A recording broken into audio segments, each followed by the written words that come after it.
밀리터리 사이언스의 신비한 만남 본게임 2020년 경자년 신주의 해도 언제나 찾는 밀리터리 매니아 여러분의 마음속으로 궁금죽속으로 그리고 녹화 때는 본 내용을 곧장 진격해보도록 하겠습니다. 안녕하세요. 저희는 본게임의 NSG입니다.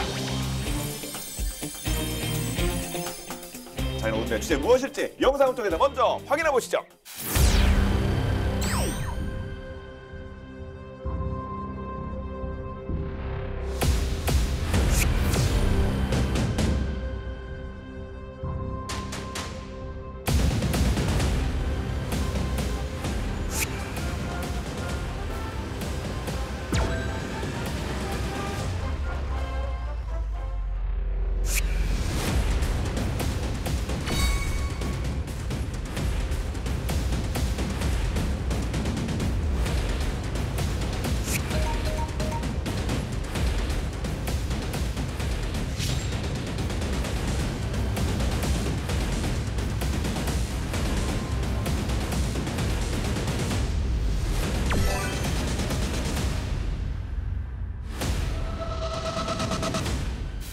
네, 2020년 새해 본게임이 선택한 첫 번째 타자, 톱 타자입니다. 네.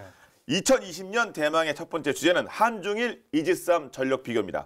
일본의 해상 자위대 초계기가 우리 구축함 상공을 저공으로 비행하죠. 작년 한참 떠들썩하지 않았습니까? 네. 거기에 또 중국과 러시아 군용기는 요즘 또 팀으로 다녀요. 한국 방공 식별구역 내에서 합동훈련을 하고 아무도 시끄럽습니다. 그러니까 우리가 이지스함 이거 얘기 안 다룰 수가 없는 거 아니겠습니까? 그렇죠. 사실 20세기의 패권 경쟁이 이제 유럽의 대륙이었다면 뭐 1차 대전, 2차 대전 다 그랬고 지금 이제 21세기의 장은 아시아의 바다로 옮겨온 양상이잖아요. 이지스함은 원래 이제 미국이 개발한 통합 전투체계인 이지스 시스템을 탑재한 군함을 말하는 거고요. 어원은 그리스 신화에 나오는 제우스의 방패에서 유래를 해서 모든 무기를 다 막을 수 있다라고 이제 주장을 하는 거죠. 본 적은 없으니까 누가 맞답니까? 네. 이지스함은 해군력의 척도 평가가 되는데 요즘은 한중일 3군의 해군력을 보면 함정의 총 톤수는 2019년 기준으로 당연히 중국이 122만 톤으로 절대 우위에 있고 그 다음에 일본이 46만 톤 그리고 우리나라는 19만 톤 이렇게 차이가 많이 나는 것처럼 보이는데요. 근데 이지스함 전력만 놓고 보면 또 만만치가 않다 우리도. 네, 그 점은 아마 오늘 얘기를 하게 될 것 같네요. 아 그렇군요. 근데 또 최근에 중국과 일본이 계속해서 뭐 이지스함을 또 추가 보유하고 있다면서요? 네, 우선 우리 2020년 네. 첫 방송이잖아요. 네. 근데 새해 복 많이 받으십시오. 그러니까 새 인사를 빠뜨릴 것 같아가지고 네. 저 시청자 여러분 늦었지만 새해 복 많이 받으십시오. 네. 근데 여하간 우리가 90년대부터 2020년 막 얘기를 했어요. 네. 먼 미래의 일 같았는데 막상 2020년이 되니까 이게 참 또 감회가 남다르다. 네. 네. 그리고 거기에 딱 걸맞는 주제로 시작을 하는 것 같습니다. 네. 우리 모두가 2020년 때 무엇을 할까 다 옛날에 생각하지 않는데 20년, 그렇죠. 30년 생각했을 까 그때 무엇이 되어 있을까? 그렇죠. 지금 이렇습니다. 세상이, 만족합니다. 네. 세상이 어떻게 변해 있을까? 아, 그렇죠. 뭐 큰 차이 없는 것 같죠? 그러니까. 뭐 우주 여행을 자유롭게 하는 것도 아니고 전혀. 떠다니는 택시가 기대가 큰 만큼 이제 실망도 큰 법인데 여간간에. 네. 하여튼 이지스함의 경우 일본이 이제 그 최신형 이지스함 또 속속 건조하고 있는데 작년 7월이었죠. 일본의 이지스함이 이제 세 가지 종류의 버전이 있는데 그중에 가장 최신형이 이제 마야급이라고 부르는 건데 그 2번함이 이제 작년 7월에 진수를 했고요. 이 이름이 하구로함이라는 겁니다. 이렇게 생긴 배인데요. 외형은 뭐 일본의 이제 종전 이지스함과 큰 차이는 일단 없어 보이는데 종전의 이제 이지스함 중에 버전이 이제 아타고급이 신형이었는데 그보다 좀 개량이 됐다고 해서 아타고 플러스급이라고 이제 부르기도 하죠. 하구로함은 길이가 170m이고요. 그래서 종전의 아타고급보다 5m가 좀 늘어났습니다. 그리고 기준 배수량도 8,200톤으로 아타고급보다 450톤가량이 이제 무거워졌고요.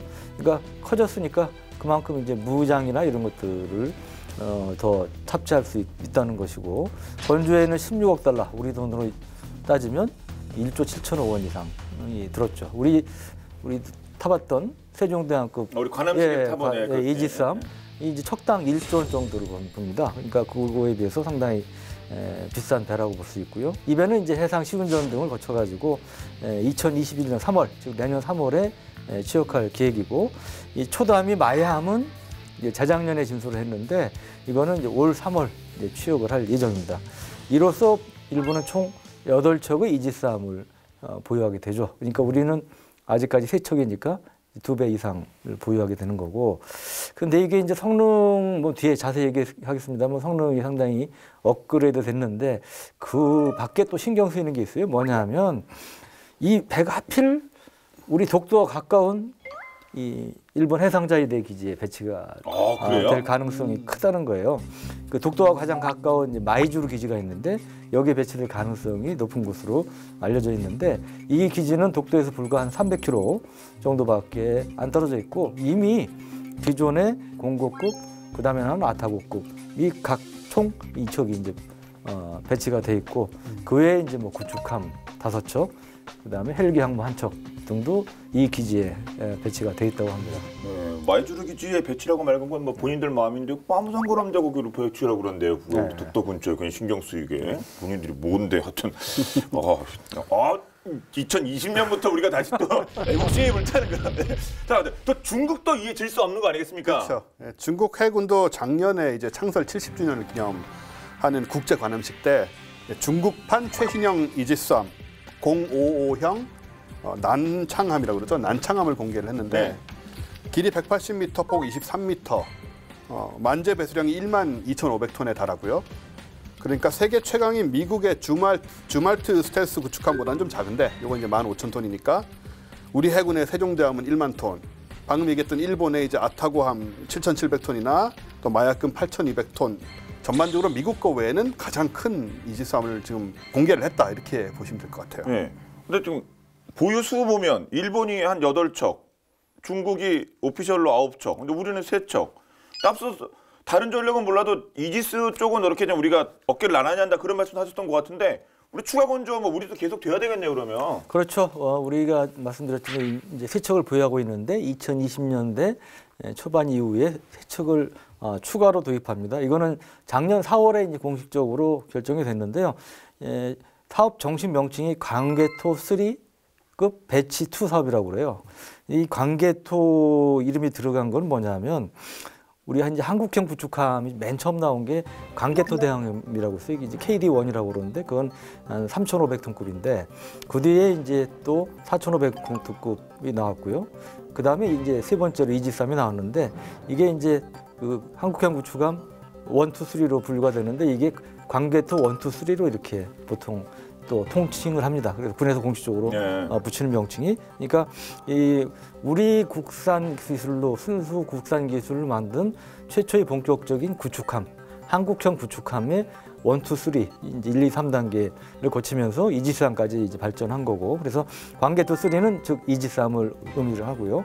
이 사업은 올해부터 2028년까지 총 3척을 3조 9천억 원을 들여서 건조 도입하는 사업인데 여기서 아까 배치 2라고 그러니까 영어로 디플로이먼트 한자 뭘 배치한다고 그럴 때 그걸로 이제 혼동하기 쉬운데 그게 아니고요.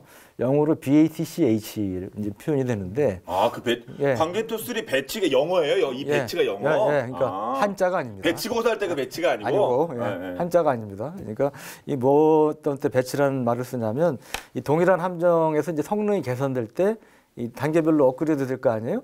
그럼 거기에 이제 쉽게 얘기하면 버전 1, 2, 3로 업그레이드 될 때 이제 거기에 맞춰서 배치 1, 2, 3라는 이제 명칭을 붙이죠. 그래서 우리가 이 장보고급 잠수함의 경우도 뭐 배치 1, 배치 2 뭐 이런 식으로 해서 이제 표현이 되는데요. 이제 그런 이제 용어로 보시면 되고요. 그래서 광개토 3는 우리 한국형 구축함의 이제 가장 최신형, 그다음에 가장 큰 성능이 우수한 이지스함을 말하는 것이고요. 그리고 여기서 이제 광개토 3 배치 2 차기 이지스함에서 가장 주목할 것 중에 하나는 SM3 탄도탄 요격 미사일을 배치할 가능성이 많다는 겁니다. 아직 공식적으로는 이 요격 미사일을 뭐로 할지는 결정은 안 됐어요. 그런데 사업이 정식으로 가고 있고, 그럼 그 전에 우리 이지스함은 뭐냐? 이 레이더로 적 탄도 미사일이 날아오는 거는 탐지를 할 수 있어요. 추적은 할 수 있는데 제일 중요한 막상 맞춰서 떨어뜨릴 무기는 없었습니다. 근데 이제 우리 배치2 사업에서는 그런 요격 미사일을 도입을 해서 장착할 계획이고요. 만약에 이제 SM3가 도입이 된다면 이게 이제 요격 고도가 500km 이상이 되니까 기존의 우리 탄도탄 요격 능력이 지상에 배치된 것은 우리 전에도 팩3하고 그다음에 천궁2 얘기하지 않았습니까? 15에서 20km밖에 안 돼요. 그리고 우리 장거리 LSAM이라는 걸 개발하는데 그것도 한 50에서 90km밖에 안 되기 때문에 상당히 이제 요격 능력이 높아질 수 있다는 거. 이게 이제 차이점이고 또 하나는 이제 그 잠수함 잡는데 제일 중요한 게 음향 탐지 장비 소나 아닙니까? 이 소나도 그동안 수입한 걸 썼는데 이제는 국산 제품을 장착한다. 이것도 이제 큰 차이점 중에 하나죠. 그래서 이 배치2는 쉽게 차기 이지스함은 2023년부터 이제 도입이 될 예정이고, 그리고 이 탄도탄 요격 능력을 갖추려다 보니까 이 소프트웨어도 베이스라인 9.1 가장 최신형 그 버전으로 해서 확보할 계획이다. 그러니까 쉽게 얘기해서 기존의 이지스함은 대함, 적 함정을 잡고 그다음에 대공, 항공기 잡고 땅을 공격하는 함대적 크루즈 미사일도 있는데 이 정도까지 그쳤는데 차기 이지스함은 탄도탄 요격력도 갖춘 명실성부한 만능의 뭐 일종 전투함 중에 끝판왕 비슷한 존재가 될 것으로 예상이 됩니다. 예. 그러니까 사실 우리 그 냉장고 사관에 볼 때 이렇게 옵션이 있잖아요. 싼 거부터 비싼 거까지 무슨 기능이 돼 동그라미 안 되면 X 이런 거잖아요. 제일 비싼 건 다 동그라미 건데 이제 그 X표 된 게 하나둘씩 채워져가는 그런 모습입니다. 그렇죠. 아주 뭐 든든하네. 근데 그 SM3라고 하는 게 뭐 바다에 쏴도 이렇게 엄청 센 거라면서 이거. 네, 세기도 세지만 일단 높이 올라가죠. 예. 요게 이제 미국하고 일본이 공동 개발한 건데 요격 고도가 500km거든요. 500km라면은 인공위성 저궤도보다 높은 우주인데요, 그럼? 우주에 완전히 우주고요. 그러니까 지금 국제 우주 정거장이 한 350, 380km 있으니까 그보다 더 올라가는 거죠. 거기서 맞추겠다는 뜻이에요. 그러니까는 뭐 엄청나게 높은 고도에서 맞추겠다는 뜻인데 그 얘기는 뭐냐면 이제 사드 얘기 말씀하신 게 이 탄도탄들을 맞추는 거죠. 한마디로 우주로 나가는. 근데 탄도탄이라는 게 뭐 다시 한번 말씀을 드리자면 이게 이제 여기가 출발 발사하는 곳이겠죠. 여기 이제 목표 지점이고 타겟이고 옛날에 저 슈퍼맨 영화 이런 걸 보니까 탄도탄을 쐈는데 핵미사일을 붙인 탄도탄을 쐈는데 그게 구름 위로 살짝 지나가면서 슈퍼맨이 열심히 가지고 그걸 붙잡더라고요. 절대 그런 게 아니고요. 구름 이 정도로 올라가는 거는 핵미사일 뭐 전략 핵이 될 수가 없어요. 이거는 이렇게 그대로 위로 이제 로켓하고 거의 같은 수직으로 가까이 쏩니다. 그런 다음에 이제 아까 500km나 이런 지점에 도달을 하면 이때부터는 사실 엔진을 안 써요. 이때부터 이제 위성처럼 그 궤도 비행을 하게 되는 거죠. 지구 중력으로. 그런 다음에 이제 특정 상황이 되고 나면 이제 떨어지게 되는 건데 이렇게 되기 때문에 사실 로켓 엔진은 이 지점에서만 쓰는 거고 이 부분은 전부 이 포물선 운동이죠. 그러니까 이걸 탄도 운행이라고 하잖아요. 그러니까 중력으로 움직이는 겁니다. 이렇게. 그러니까 가장 높은 지점이 여기가 되는 건데 이런 식으로 가야지 연료를 최소화하면서 뭐 대륙간으로 미사일을 쏘고 가는 게 가능해지거든요. 그래서 모두 이렇게 쓰고 있는데 이거는 지금 SM3 같은 경우에는 여기서 쏘겠다, 부수겠다는 얘기예요. 거의 정점에 가깝네요. 이렇게 정점에서 이렇게 그대로 비행을 하는 어느 지점이 있겠죠. 거의 평면으로 지구 궤도가 이렇게 돼 있으니까 그죠? 지구선을 따라서 이렇게 도는 이 지점 어딘가에서 500km 정도 높이에서 이거를 요격을 하겠다는 거고.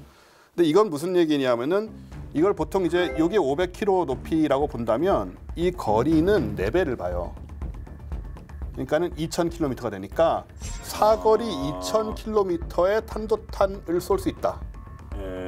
이 상황에서 그런 관점이 되니까는 사실 뭐 우리나라를 쏘는데 날아온다거나 이런 미사일은 아니라고 보여지고 대개 이제 일본이나 뭐 하와이나 괌 정도로 가는 그런 정도의 미사일을 요격을 하겠다는 관점이라 뭐 사드는 얘기가 나오는데 어쨌든 간에 지금 아까 말씀하신 뭐 패트리엇이라는 것은 요 굉장히 낮은 데서 맞추잖아요.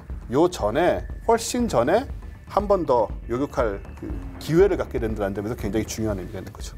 그렇군요. 예. 일단 500km 그러면 4배 하면 진짜 우리 넘어가겠네. 우리 홈런이고. 네, 근데 2,000km면 사실 이제 중거리 미사일로 분류가 되죠. 그렇죠. 그러니까 이제 주로 우리보다는 말씀하셨다시피 이제 일본 만약에 북한이 쓴다면 주일미군 기지 이 사격하는 걸 이제 주목적으로 이제 쓸 수 있는 그런 거죠. 그렇죠. 만약에 북한이 쏜다면 이런 전제가 있군요. 이게 무조건 넘어가는 게 아니네요. 그렇죠, 뭐.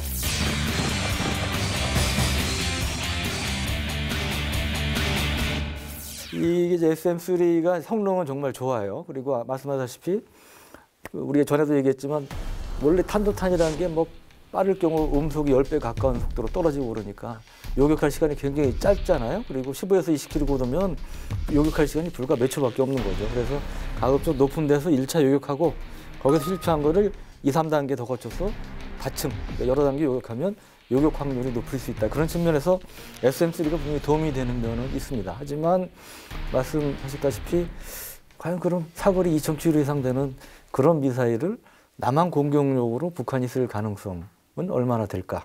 그게 이제 일부 의문을 제기하시는 분이 있는 거죠. 그래서 그런 실효성 문제. 또 하나는 이제 이게 좋은 만큼 비싸죠. 그러니까 한 발에 한 200억 안팎 되는 것으로 이제 알려져 있는데, 그리고 여기에 이제 또 뭐 하드웨어만 있는 게 아니고 중요한 건 이게 미사일 움직이는 소프트웨어인데 이것도 이제 수천억 원 정도의 이제 돈이 든다는 것이죠. 그래서 과연 이것이 우리 한반도 더구나 이제 비행 거리와 시간이 짧잖아요. 여기에 맞느냐에 대한 논란은 있었습니다만 결국 해군에서 몇 년 동안 검토를 했어요. 이거하고 이보다 좀 짧은 거리 요격할 수 있는 SM6라는 게 있는데 그걸 저울질하다가 결국은 SM3 도입이 필요하겠다 이런 쪽으로 방향을 정한 것으로 알려져 있습니다. 물론 아직까지 공식적으로는 SM3로 결정했다는 발표는 없었습니다. 하지만 흐름 자체는 이제 그렇게 가고 있다고 말씀드릴 수가 있겠죠. 주위에 동맹국도 있으니까 뭐 여러 가지 것을 고려해서 SM3를 또 생각해놓고 계신 것 같기는 한데, 근데 그럼 숫자가 일단 6척 아닙니까? 6척이면은 사실 뭐 우리나라 이 국토라든가 여러 가지 봤을 때는 우리가 무슨 뭐 중국이랑 동수 맞출 것도 아니고 일본이랑 동수 맞출 것도 아니고 그렇다고 충분한 거야, 부족한 거야, 이거 어떻게 봐야 되죠? 일단은 좀 배경 설명을 드리면 이 방위사업청이 지난해 수행한 해상 전력 증강 방안 용역이 있어요. 그거에 따르면은 1개 기동 전단에 이지스 구축함 2척, 그 다음에 한국형 구축함 4,200톤급 2척, 그리고 작전 헬기 16대, 그 다음에 수송함 1척, 차기 잠수함 2척, 해상 초계기 3대, 군수 지원함 1척, 이렇게 되면 이제 1개 기동 전단이 만들어집니다.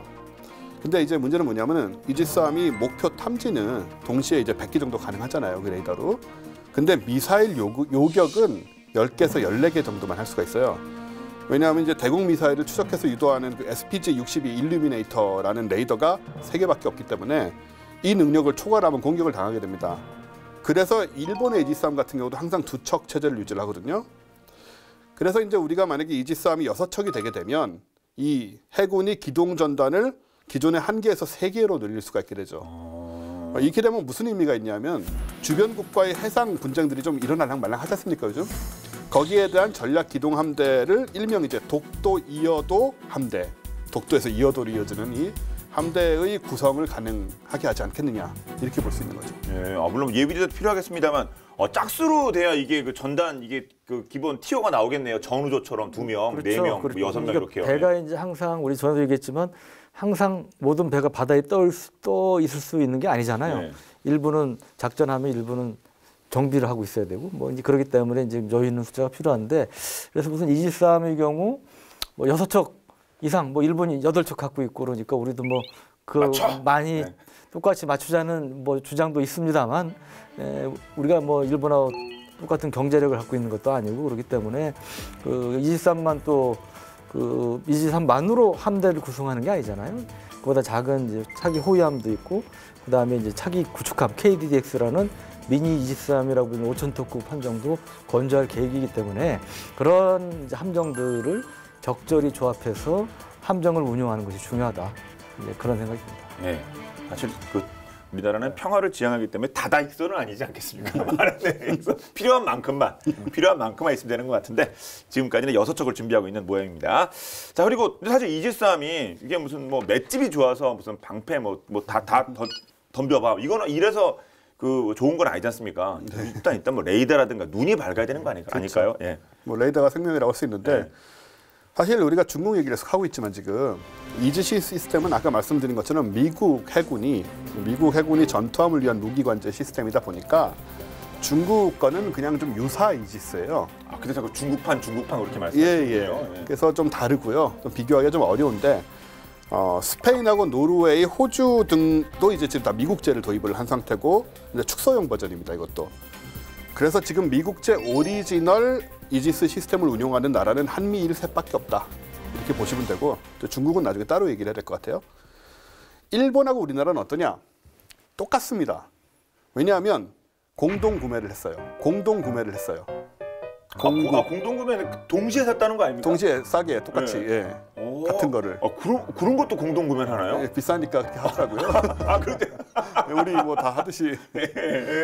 그래서 완전히 똑같고요. 일단 세종대왕급을 건조할 당시에 우리 해군이 이제 미국의 중재로 일본 해상자위대하고 공동 구매 형식을 취하게 됐고요. 한꺼번에 만들면 당연히 이제 가격이나 요건이 발생하기 때문에 그렇게 한 거고 2차 사업도 마찬가지입니다. 우리 해군이 추가로 건조할 세종대왕급 이지스 구축함 배치2 세척에도 1차 사업과 같은 이지스 시스템 중에서 가장 선진화된 SPY-1D5 베이스라인 7.1형을 탑재를 하게 되고요. 지금 각종 무장과 이지스 시스템과 연동 운용을 연구하는 단계를 밟고 있고요. 네. 한미일 세 나라는 차기함을 위한 이지스 공동구매 계약을 2015년 10월에 맺었습니다.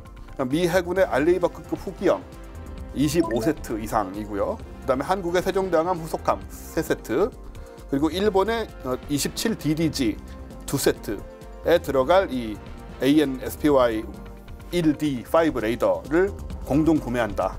몰아가지고 그 사업이 지금 진행되고 있는 거죠. 네. 그리고 공동구매라고 말씀하셨는데 공동구매는 기본적으로 뭐 좀 제조사가 이거 사는 사람을 좀 신경 더 써주고 가격 좀 싸고 뭐 이런 장점이 있어야 되는 거 아닙니까? 그렇죠. 좀 싸게 샀나요? 네. 아니면 좋은 거 샀나요? 그러니까 이 무기도 살 때 정말 우리가 별로 관심 안 가지는 부분인데 타이밍이 정말 중요해요.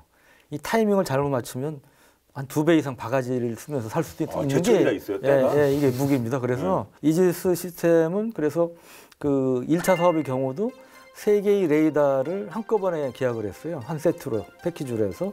그래서 이제 비용을 절감을 했는데 원래 총 12억 2천만 달러가 들 뻔했는데 이게 이제 9억 5천만 달러로 낮아졌다는 거죠. 그러니까 2억 7천만 달러를 절약을 한 거죠. 예, 그래서 이런 그 조건이 굉장히 좋았고 또 보증까지도 미 해군과 같은 조건으로 받을 수 있었다는 거. 그리고 이 절충 교육으로 대한미사일 방어 프로그램 기술이라든지 다기능 위상배열 레이더 기술이라든지 프리깃 전체계 설계 기술이라든지 이런 것들을 제공받은 것도 굉장히 도움이 된 부분이라고 할 수 있습니다. 일본이랑 같이 이렇게 그 협업하니까 좋잖아요. 네. 네, 배송도 가기도 한 방향이고 그래서 네, 좋은 것 같은데 이렇게 좋은데 같이 좀 친하게 좀 지내지고 참. 네, 근데 사실 그 마약금 얘기 나오니까 이게 최신상이라고 그래서 우리 세종대왕이 또 뭐 기술적으로라든가 어떤 뭐 전략에서 밀리지 않을까 이런 걱정도 되는 부분이 있는데 또 그런 면은 어떤가요? 그렇지 않고요. 세종대왕함의 성능은 미국의 이지스 구축함을 제외하고는 가장 뛰어나다고 보시면 되고요. 미국의 주력 이지스함인 알레이버크급이나 아타고급이나 일본의 최신형 마약급도 기본적으로 수직 발사기 VLS라고 그러죠. 수직 발사기가 96개입니다. 세종대왕함은 이보다 32개 많은 128개를 갖추고 있고요. 게다가 세종대왕함은 KVLS 48개를 탑재하기 때문에 또 항공형 미사일을, 또 K는 코리아죠. 항공형 미사일을 운용을 할 수가 있어요. 그래서 홍상어 대잠 로켓, 현무 3 함대지 순항 미사일 이 같은 한국형 미사일들을 운용 가능하기 때문에 여러모로 다목적성을 또 갖고 있다는 장점이 있고, 미국이나 일본은 그 MK41 VLS에다가 순항 미사일이나 대잠 로켓을 운용을 하기 때문에 뭐 전부 이 대공 미사일을 탑재할 수가 없습니다. 근데 한편 세종대왕급은 MK41 VLS와 KVLS를 따로 탑재를 하기 때문에 공격과 방어를 효율적으로 할 수 있다라고 얘기할 수 있고, 특히 홍상어 대잠 로켓은 청상어를 기반으로 운영되는 로켓 탑재형 대잠수함 타격 체제거든요. 청상어가 경어래니까 명중률 같은 데 좀 한계가 있거든요. 근데 로켓에 탑재 발사를 하면 이제 사정거리, 어뢰 발사 지점, 그리고 전술적인 범위 확장을 이루어낼 수 있기 때문에 큰 의의를 갖게 되고요. 세종대왕함은 게다가 예인 소나를 운영하고 있기 때문에 홍상어 운영을 아주 극대화할 수 있는 굉장히 우리나라도 여건에 맞는 시스템으로 만들어져 있습니다. 그렇군요. 든든합니다. 자, 그러면 신의 방패 이지스 공격과 방어는 또 어떤 차이가 있을까요? 예, 우선 대표적인 게 이제 레이더 아닙니까? 근데 그 보통 우리가 알고 있는 레이더는 360도 이렇게 회전하는 뺑글뺑글 도는 레이더죠. 그러니까 이게 360도 회전하는 동안 한 번만 목표물을 탐지하고 잡을 수 있는 거죠. 근데 23에 탑재된 스파이1 델타 레이더는 이게 고정형이에요. 우리 그때 타고서 보셨잖아요. 이렇게 네 군데 벽에 딱 붙어 있는. 마르모형으로 붙여가지고 그래가지고 레이더가 이제 그 360도를 커버하는 그런 형태인데 고정이 돼 있죠. 그리고 그 각각의 면 레이더마다 이 레이더 빔을 계속 쏴댑니다. 계속 쏴대기 때문에 뭐 23인 최대 1000km 떨어진 목표물을 최대 뭐 1000개를 동시에 탐지 추적할 수 있다.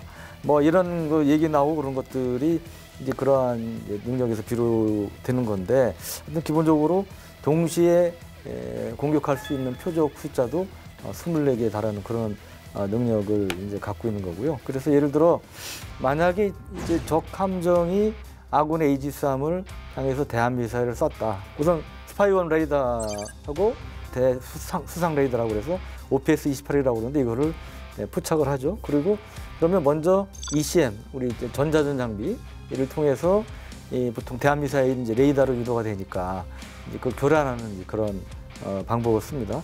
그럼에도 불구하고 이게 이제 계속 접근하면 SM-2 함대공 미사일로 요격을 시도하죠.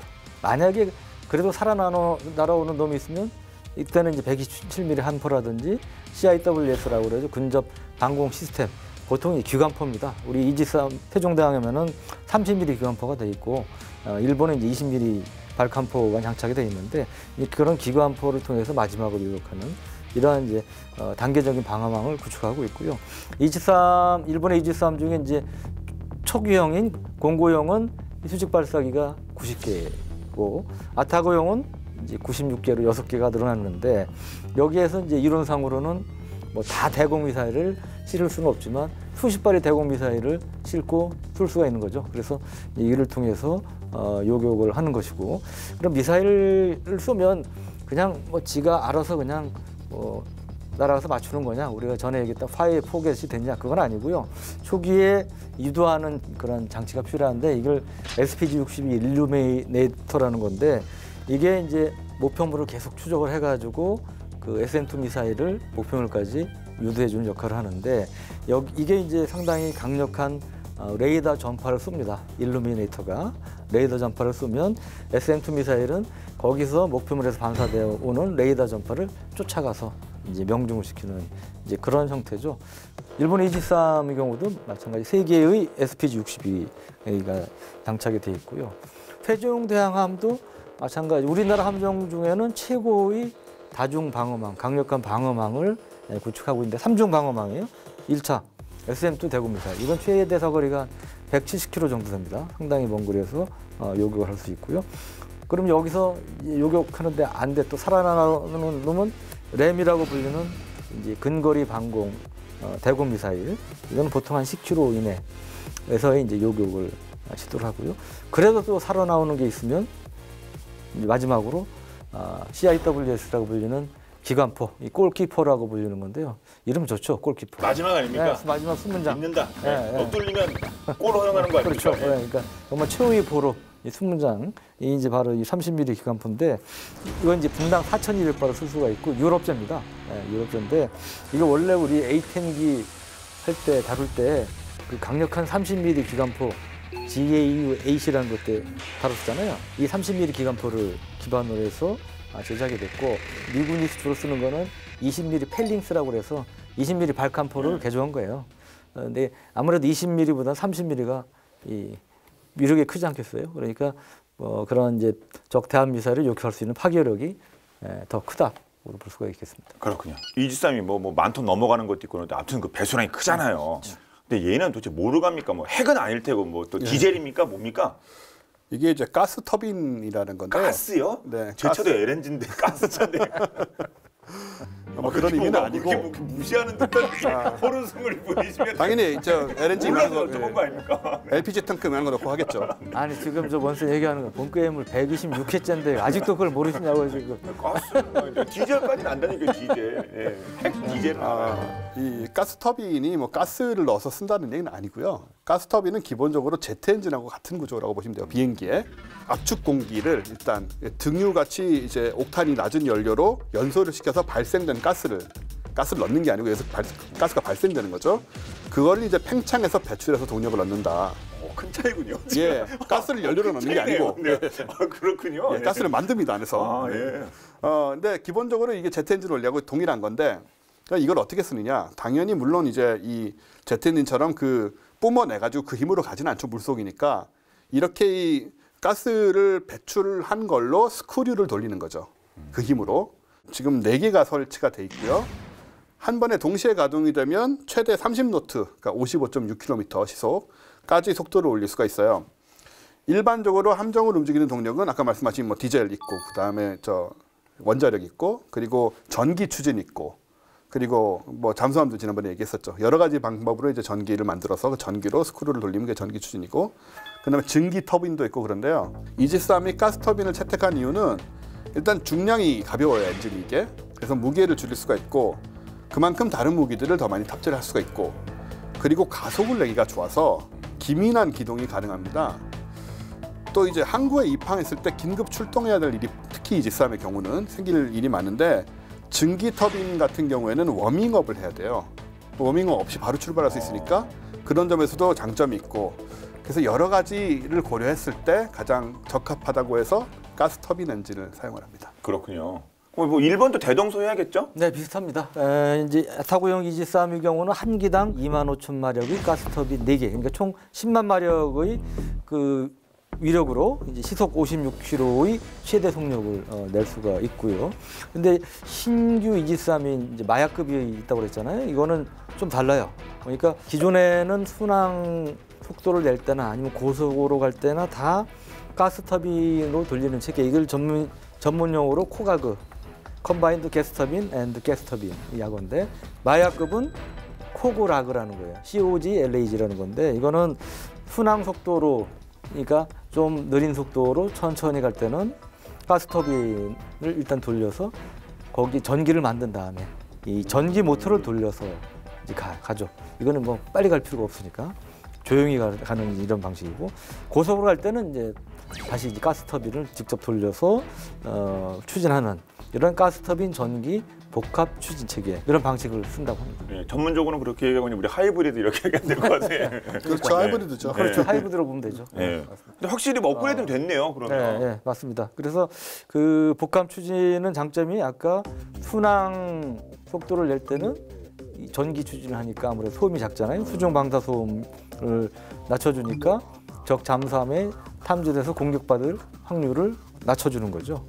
자기가 내는 소음이 줄어드니까 이 배를 이 소나가 탐지할 수 있는 능력은 더 커질 수 있는 것이고, 이제 그런 면에서 특히 이 잠수함에 대응하는 능력, 이런 것들은 또 향상이 됐다고 볼 수 있죠. 네.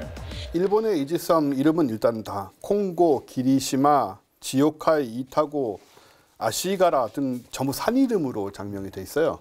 아, 이게 산 이름이에요? 배인데 네. 일본에 콩고라는 산이 있나 봐요. 그렇군요. 예, 기리시마라는 산도 있나 보군요. 일단 그 마야라는 이름은 사방을 한눈에 볼 수 있다는 효고현 고베시의 마야산에서 따온 건데, 기존 이지스함과 달리 적의 미사일과 항공기 위치 정보를 아주 멀리서부터 높은 정밀도로 파악해서 미군하고 그런 의미에서 붙인 이름이고요. 그래서 산을 이렇게 높은 데에는 이렇게 관측하기 봅니다. 좋으니까 그런 네. 의미로 갔군요. 예. 요거 같은 경우에 이제 미군하고 실시간 정보를 공유할 수 있는 공동 교전 능력 CEC라고 하는데, 시스템이 처음 탑재가 됩니다. 이 마야함에. 항공 자위대가 지금 도입 중인 그 E2D 지난번에 얘기했던 그 조기 경보기하고도 관련이 있고요. 그리고 이제 새로운 첨단 요격 시스템을 또 도입을 하는데, 2019년, 2020년에 배치하는 해상 자위대 신형 이지스함 2척에 EOR 체계를 도입을 한다고 하는데, 이 EOR이 뭐냐 하면은 서로 떨어져 있는 이지스함들이 레이더 탐지 정보를 공유해서 탄도미사일을 요격하는 원격 교전 체제예요. 이게 무슨 말이냐면 이제 미군과 시스템을 운영할 가능성이 또 있는데, 이 경우에 이제 동해상의 자위대의 이지스함이 탐지한 북한 탄도미사일을 태평양의 미 해군 이지스함이 요격할 수 있다. 이렇게 정보가 공유가 되는 거죠. 실시간으로 사실상. 이지스함 한 척에 탑재할 수 있는 SM-3 요격 미사일은 최대 8발에 그치지만, 이지스함의 SM-3 블록 2A를 탑재하고 이 EOR 체계를 갖추게 되면 얘기가 달라집니다. 현재 700km 수준인 사거리가 2,500km까지 늘어나기 때문에 원거리에서의 지원 요격이 가능해진다. 이런 점들이 좀 달라지는 점이죠. 군사 기술이 대단하긴 하네요. 저는 이렇게 항공기끼리 교류하는 건 들었습니다만. 그렇죠. 그러니까 이게 상당히 효용성이 높아지는 건데 SM3 블록 2에는 요격고도가 무려 1,500km에 달하는 거 알려지고 있어요. 1,500km, 아까 500km도 500, 우주인데? 예. 그러니까 그거는 이제 블록 1 B형의 경우고 블록 2A 같은 경우는 이제 가장 최신형 모델인데 1,500km니까 ICBM이 뭐 말씀하시지만 보통 10,000km 날아가면 최대 고도가 1,500에서 한 2,000km 보지 않습니까? 그러니까 거의 ICBM도 최고 고도 다다랐을 때 이제 요격할 수 있다는 뭐 그런 얘기죠. 그렇군요. 예, 정말 그 엄청난 이지스함인데요. 또 이지스함 하면 또 말씀드린 바와 같이 미국 얘기는 안 할 수가 없는데, 근데 이렇게 잘 나가는 이지스함도, 그것도 미국의 이지스함도 수많은 실수들이 연쇄적으로 일어나서 엄청난 나비 효과를 일으킨 사건 어떤 내용일지 오늘의 본방대하사에서 보도록 하겠습니다.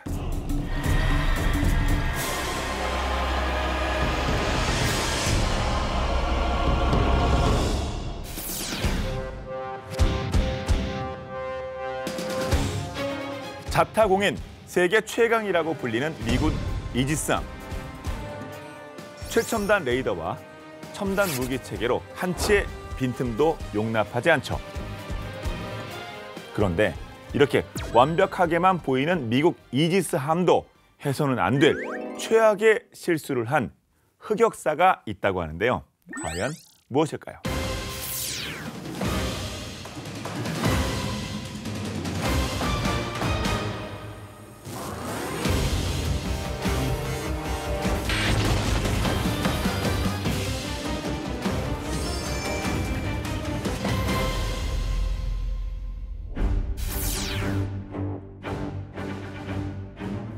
(1988년) 이란 이라크 전쟁 막바지였던 시절, 호르무즈 해협에서는 이란과 이라크 양측에서 무장 선박의 공격이 빈번하게 발생했고, 미 해군은 이들의 적대 활동을 감시하고 함대를 파견해 초계 활동을 벌이고 있었습니다. 당시 미 해군의 작전명은 이른바 사마귀 작전. 그러던 어느 날 이란 해군의 무장 선박들이 해협을 배회하고 있었는데요. 당시 초계 활동 중이던 미 해군의 USS 빈센스 함은 즉시 이들을 내쫓으며 경고하죠. 하지만 무장 선박들은 겁을 먹기는커녕 오히려 USS 빈센스 함의 선제 공격까지 가하는데요. 이에 질세라 빈센스 함도 바로 함포 사격을 가하며 살벌한 교전이 벌어지게 됩니다. 결국 꼬리를 내리고 도망가는 이란 무장 선박. 이를 놓칠세라 빈센스 함은 빠르게 추격해 나서던 중 이란 공군의 F-14라 보이는 미확인 물체를 포착하게 되는데요. 무장 선박의 전투기까지? 초긴장 상태에서 빈센스 함은 다시 한번 경고를 가하지만 반대편에서는 아무 응답이 없고 오히려 군함의 위협적인 행동을 하는 것처럼 보여졌습니다. 일촉즉발의 상황. 결국 빈센스 함은 대공 미사일을 발사. 미사일을 맞은 물체는 그대로 상공에서 펑 하고 폭발하며 사라져버렸습니다. 아플싸. 그런데 이게 웬일입니까? 이 물체는 알고 봤더니 적의 전투기가 아니고 두바이 공항으로 향하던 이란항공 655편 A300 여기에 끼었던 것. 미 이지스함의 잘못된 판단에 300여 명의 탑승객과 승무원들이 어처구니 없는 죽음을 당한 것이죠. 군함이 민항기를 격추시킨 초유의 사태, 그리고 최첨단 기술을 탑재한 이지스함의 엄청난 실수. 아니, 어떻게, 왜 이런 일이 벌어진 것일까요? 사실 사건의 원인은 많은 불운과 오판이 겹치고 겹쳐 일어난 인재였죠. 먼저 빈센스 함이 미확인 물체를 감지했을 때 군용기인지 민항기인지 확인하기 위해 민항기 스케줄을 체크했는데요. 그런데 하필 이 이란 항공 655편의 이륙이 예정보다 30분 늦어져 공식 스케줄에서는 확인할 수가 없었습니다. 그래서 빈센스 함은 부랴부랴 당시 영공을 지나던 모든 항공기들과 교신을 시도했는데요. 문제는 빈센스 함이 교신을 보내면서 교신 대상을 명확히 밝히지 않았고, 심지어 10번의 경고 중에서 7번은 민간 항공기가 수신할 수 없는 군용 교신 채널을 사용했습니다. 게다가 빈센삼 승조원이 몇 가지 치명적인 실수를 저지르면서 미 해군은 이란항공 655편의 피하 식별 신호 대신 이란 전투기인 F-14의 신호를 읽어버리는 실수를 또 저지르고 맙니다. 게다가 어이없는 실수는 또 이어졌습니다. 보통 전투기가 배를 공격할 때에는 높은 고도에서 고도를 낮추는데요. 문제는 첫 번째와 두 번째 오판으로 인해 도리어 위기감에 빠진 빈센삼 지휘부가 레이더가 보내는 정보를 잘못 받아들였다는 것이죠. 결국 빈센삼 레이더실에서는 항공기의 고도가 낮아지면서 접근하고 있다고 보고를 했고, 이를 기반으로 적기라가 최종 판단에 미사일을 쏴 격추시켰는데 나중에 알고 보니 당시 비행기의 순항 고도는 낮아지기는커녕 완만하게 상승하고 있었고 레이더도 이를 정확하게 보여줬다는 것입니다. 결국 적기가 본인들을 공격할지도 모른다는 최악의 초조함, 불안함에 휩싸인 승조원들이 모두 한순간에 잘못된 판단을 한 것인데요. 이후의 파장은 얼마나 심했을까요? 많은 군사 재판과 조사를 한 미 정부는 결국 누구에게도 책임이 없다는 최종 결론을 내리는데요. 이 과정에서 이란의 반발은 불보듯 뻔한 일. 결국 외교 분쟁으로까지 번진 이 문제는 1996년 국제사법재판소까지 올라갔고 결국 미국은 1억 3,100만 달러를 보상금으로 지급하게 되는데요. 이후 이 일은 이란이 반미 선전에 계속 활용하는 불행한 사건으로 이어지고 맙니다. 결국 이 사건은 첨단 이지스함이라고 해도 사람의 잘못된 판단과 행동이 이어지면 끔찍한 참사를 불러올 수 있다는 예시로 꼽히면서 항공학, 군사학 등에서 다양한 연구 과제로 쓰이고 있는데요. 다시는 이런 오판이 불러온 비극적인 일은 없어야겠습니다.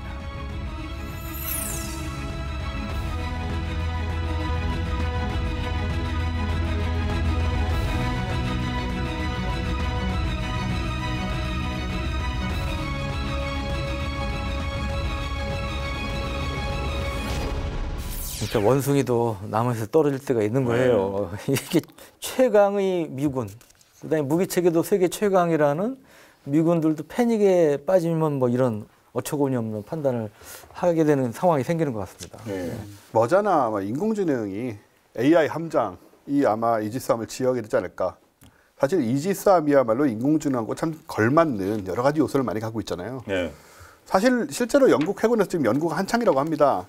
그래서 잠재된 위협을 인공지능 시스템이 감지해서 자율무기화 체계를 갖춘 이지스함이 이제 프로그래밍된 전투 시나리오에 따라서 대응을 한다. 이런 인공지능 구축함을 영국이 개발 연구 중이라고 합니다.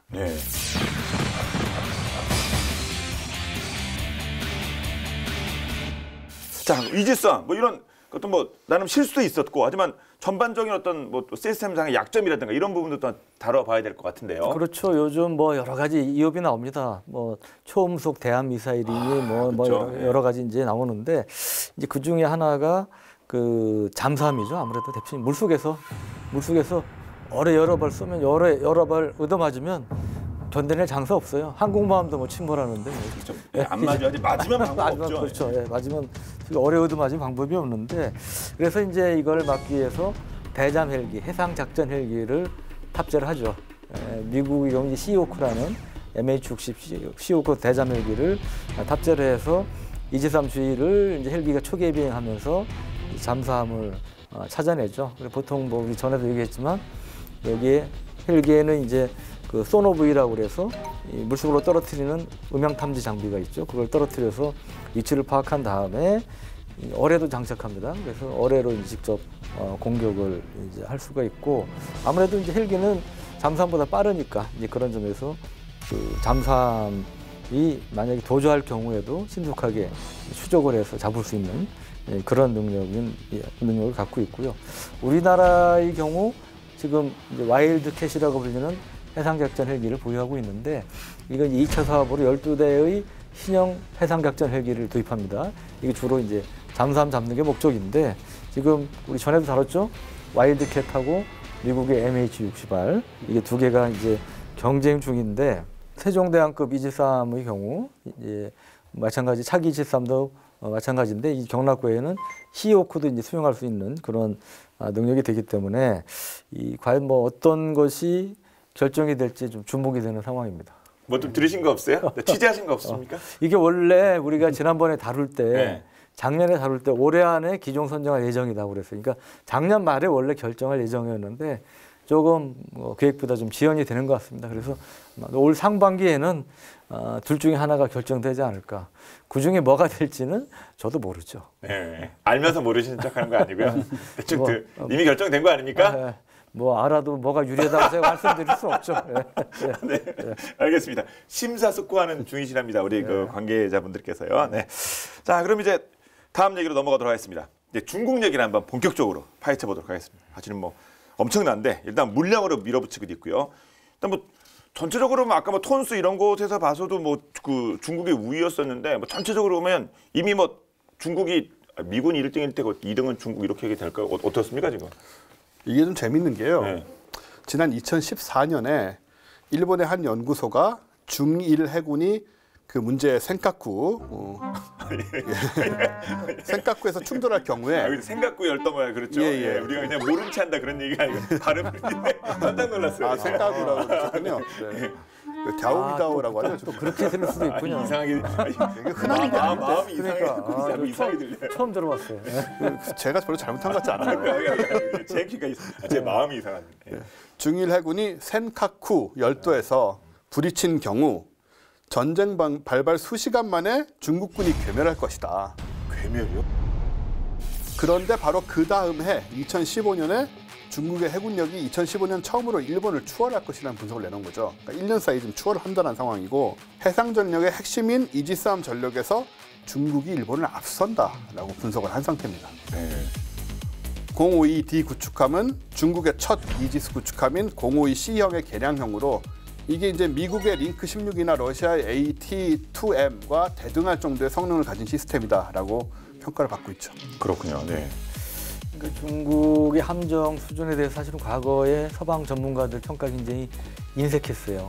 미국이나 뭐 이쪽 게임이 안 된다고 그랬는데 이제 그 달라지고 있습니다. 질적으로 상당히 발전하고 있다. 그거는 부인할 수 없는 현실이고 전반적으로 서방의 최신 함정에 출적할 만한 성능을 갖고 있다. 이렇게 평가한 적도 있습니다. 네.